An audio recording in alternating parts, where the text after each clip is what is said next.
eh, banyak pertanyaan terkait saksi dalam sebuah pernikahan. Sebenarnya apa saja sih sebenarnya yang menjadi syarat bagi seorang saksi dalam sebuah pernikahan?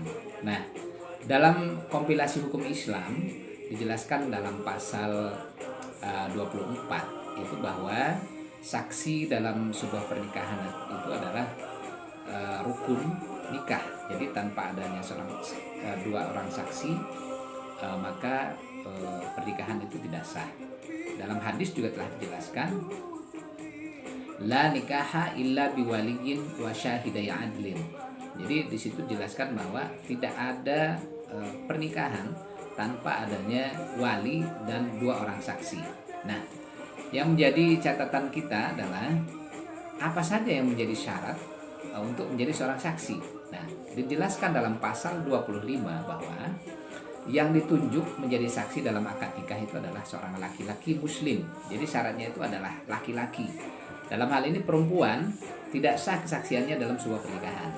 Nah, karena dalam pasal 25 ini tegas dijelaskan bahwa saksinya adalah laki-laki. Kemudian yang kedua adalah syaratnya dia harus muslim, harus Islam. Jadi kesaksian laki-laki yang non muslim dalam sebuah pernikahan pernikahan muslim itu tidak diterima.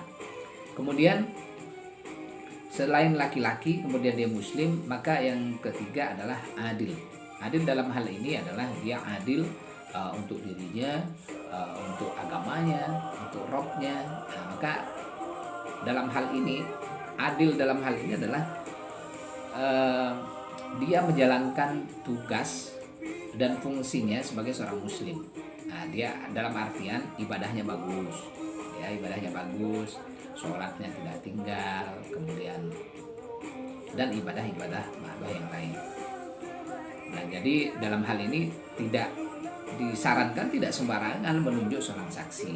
Tunjuklah seorang saksi itu yang dia memang menjadi panutan dalam hal ibadahnya di dalam keluarga. Misalnya kalau ada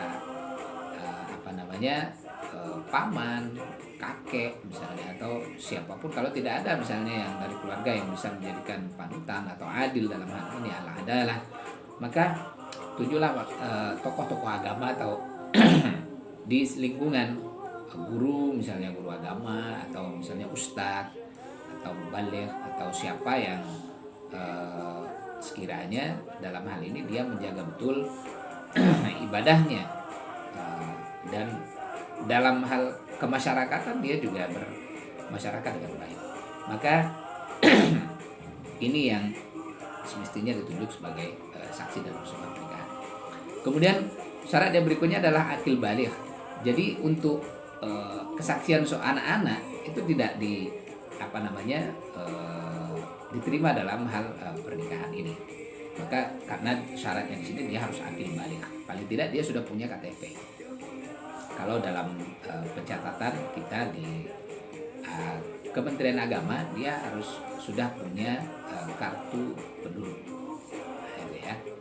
Kemudian syarat selanjutnya dia tidak terganggu ingatannya, jadi dia sehat, ya sehat, fisiknya, jasmaninya, rohaninya juga sehat. Kemudian syarat selanjutnya dia tidak tunarungu. Nah, ini repot juga ya. Misalnya dia tunarungu atau tuli menjadi saksi dalam sebuah pernikahan. Ketika sudah ijab kabul misalnya, dia nggak mendengar apa ucapan daripada wali, kemudian ucapan daripada pengantin laki-laki itu dia tidak mendengar. Nah, maka ini tidak diterima kesaksian daripada seseorang yang memiliki terganggu ingatan, kemudian dia memiliki keterbatasan dalam hal ini pendengarannya, kemudian tidak bisa bicara. Nah, ini syarat-syarat yang dirangkum dalam kompilasi hukum Islam yang mesti harus dipenuhi oleh seorang saksi. Kemudian saksi itu harus hadir langsung, menyaksikan langsung di lokasi tempat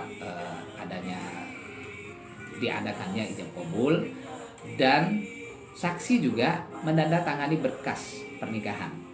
Ya, jadi di situ ada di akta nikah itu ada kolom saksi. Jadi ada dua orang saksi. Kalau misalnya boleh dibagi, satu saksi dari pihak perempuan, satu saksi dari pihak keluarga laki-laki. Tapi kalau misalnya pihak keluarga sepakat menunjuk dua orang, misalnya dua orang ini dari pihak keluarga laki-laki semua atau dari pihak keluarga perempuan semua, ya monggo silakan. Yang penting nanti di sebuah